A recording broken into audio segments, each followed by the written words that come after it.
Баршаңызға сәлем достар, каналыма қош келдіңіз. Бүгін түскі асқа өте ерекше, дәмді болып шығатын 4 қатарлы тағам дайындаймыз. Ол үшін видеоны соңына дейін көреміз. Ең бірінші картоп сәбізімізді және күрішімізді бөлек корзиналарға салып дайындап алдым. Сәбіз бен жуамызды салып 15 секунд скорость 4-ке қойып уақтап аламыз.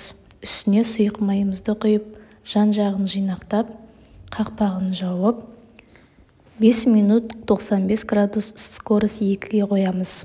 Тұз бұрышымызды дәміне қарай саламыз. Барлық қажетті мөлшерлерін описаниеден көре аласыздар.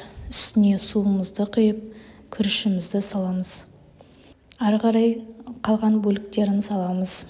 Тауық етімізді және үстіне көкөністерден қалауыңызша брокколи, асқабақ салуларыңызға болады. 25 минут барома скорость 2-ге қойып пісіріп аламыз. Біздің күрішіміз жабыспай, өте жақсы болып шығады. Ары қарай енді соусымызды жасаймыз. Ол үшін біз суымызды азайтып аламыз. Жартысын төгіп, үстіне 33% кілегейімізді құямыз.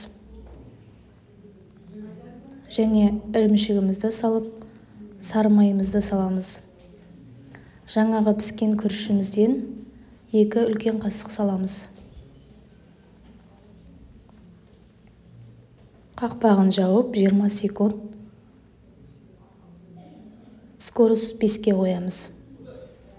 Соусымыз дайын болды. Өте керемет, дәмді болып шығады.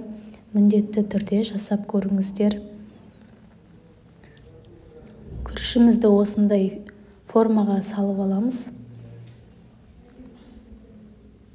Және қасындағы начинкаларын салып шығамыз. Соусымызды үстіне құямыз. Өте дәмді болып шығады. Міндетті түрде жасап көріңіздер. Видеом ұнаған болса, лайк басып, комментарий жазып қалдырыңыздар. Және маған тіркеліп кетіңіздер.